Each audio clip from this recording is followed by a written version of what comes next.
hardwood this morning. Steph Curry. Guys, this one was surprising. He got ejected last night after throwing his mouthpiece. He was frustrated with a three-point attempt from Jordan Poole that went long. Just over a minute left. The Warriors up 2 on the Grizzlies. They hold on to win 122-120 thanks to a Jordan Poole layup that left only a second left on the clock. Poole had some fun with Steph in the tunnel after tossing his mouthpiece against a wall before embracing Steph. They hugged it out. Shannon, scale of 1 to 10. How big of a problem do you actually have with Steph throwing that mouthpiece? I don't have a problem with him throwing the mouthpiece, but I'm at a 10 for him showing his teammate up, Skip. I understand his frustration because what Steph understands, Skip, they were on a 4-game home losing streak. Now, if they at first, they couldn't win on the road, but they were very, very solid at home. Now the road losing had transferred back to home. And so they're on a 4-game losing streak. Now, he said, Memphis notwithstanding, but I think he views Memphis as somewhat as a team that could cause them some problems if they were to meet in the playoffs again. Yeah. So with that being said, Steph was like, bruh, I don't care how hot you are. If I'm clapping my hands, go and hand your boy that ball. I'm Steph Curry. Yep. I'm the finals MVP. I'm the 2-time MVP. Let me get that. So, Skip, I don't have a problem with it. Now, Steph has been ejected 3 times, and all 3 times was because of why? He threw his mouthpiece. Yep. He threw his mouthpiece in Game 6 of the NBA Finals of 2016, in which they end up losing that series. He threw it at a referee again in Memphis and again last night. So that seems to be his way of channeling his frustrations. He don't, he doesn't yell obscenities. He doesn't say anything. He just grabs his mouthpiece and he flings it. And right now, that's an automatic ejection. Whether you throw it in the stands, whether you throw it on the floor, it doesn't matter. Anytime you take the mouth guard out, you throw it, that's automatic ejection. So that's the problem that I have, Skip. Steph Curry has given me no indication that he's anything but an outstanding. We already know what he is as a player. But I don't get the impression that he thinks he's better than or he tries to do something like that. But that's going to be perceived that he showed his teammate up. So that's the problem. I'm at a 10 when it comes to show. But his act, I ain't got no problem with his act. I have no problem with that whatsoever. It's just that, Skip, I try to pride myself. I always went into a game and said, okay, you might not get this today. Something happens. Just make sure you keep your emotions in check. And so because I wanted my teammates, Skip, you didn't think when they dropped the pass, you didn't think I was ball. But I'm sure when I dropped one, I'm sure they was probably saying the same thing up under their breath. Yep. So they gave me the respect that says, okay, we're not going to show Shannon up because Shannon didn't show us up. So let's keep it going like that. But that's the only problem that I got, Skip. I love his passion. I love the emotion in which he plays. But sometimes, people will view that as, damn, Steph, don't show your brother up like that.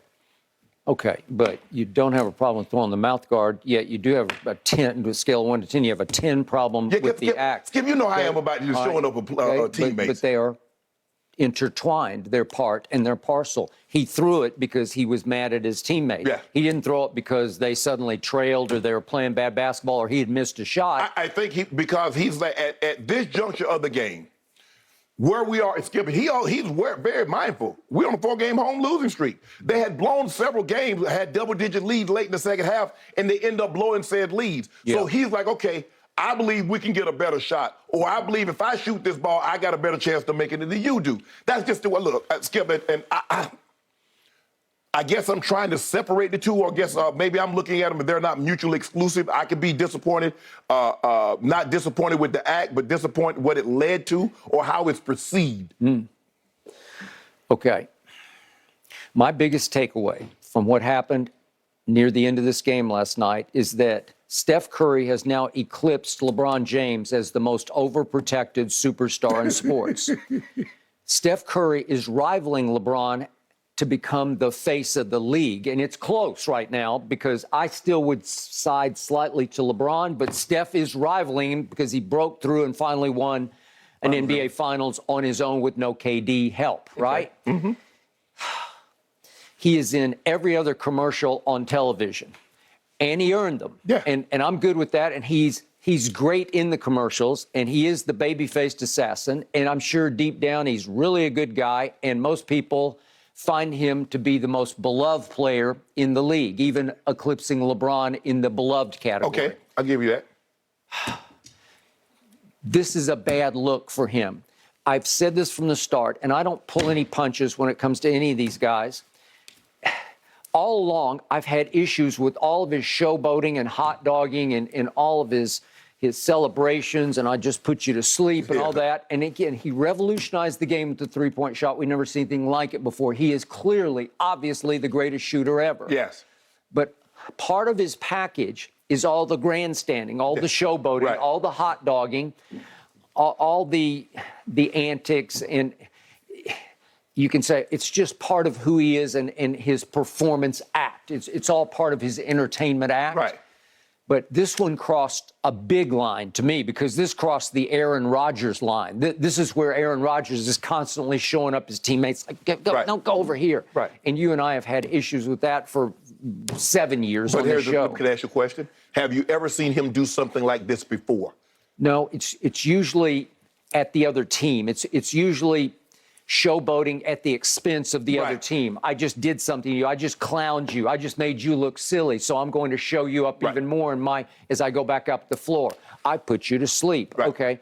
It's fine if you can continue to back it up. But he hasn't always backed it up on the court because I've shown you many times, especially in that 2016 finals in games 5, 6, and 7, when he came up even smaller than he is. But Skip, the sleep celebration just started last year. I got it, but there are all kinds of antics that he does with his mouth guard a lot of times that show up the other team, and he gets away with it because nobody's going to criticize beloved little Steph. He's the baby-faced assassin. I think that's great entertainment. I mean, if you want to get upset, Skip, when he shoots the ball and just turns and runs away because he knows it's good. I mean, that kind of thing. It's a little hot doggy to me, okay? But they go in a lot. And he is a revolutionary player in this league who will go down in the history of this league as he changed the game. Right. Okay, but I'll even remind you last year that they broke through, again, it was Steph and Steph alone. He finally got his first finals MVP. Okay. And yet, in the fourth quarters of those 6 games against the Celtics, he shot 2 of 10 from 3. The most revolutionary shooter in the history of basketball went 2 of 10 from 3 in all 6 combined fourth quarters. Right. It's not that great. Jason Turnover, as I started calling him, literally handed the game back to me with some help from his co-star, Jaylen Brown. They turned the ball over so much, they just basically handed the whole finals back to Golden State. Right.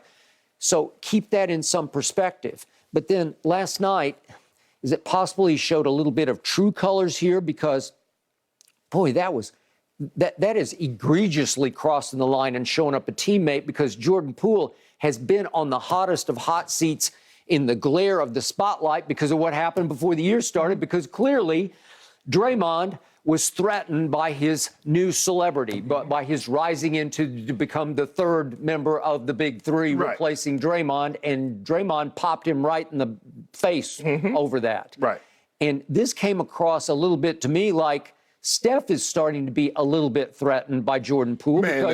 Okay, but look at what Jordan Poole had done. He'd scored, at that point, he'd scored 11 points in the fourth quarter. He wound up with 13 in the fourth quarter. So it wasn't like he didn't have a hot hand. Does he not deserve to shoot that shot? I know Steph had a hot hand too, but it wasn't any hotter than Jordan Poole's. Look at it. Look what they'd done in the fourth. Yeah, but look at Steph. Steph had 31, Skip. Okay, I got it. But it was, at that point, it was 11-10 in points scored in the fourth quarter. And he missed, and he skipped, and he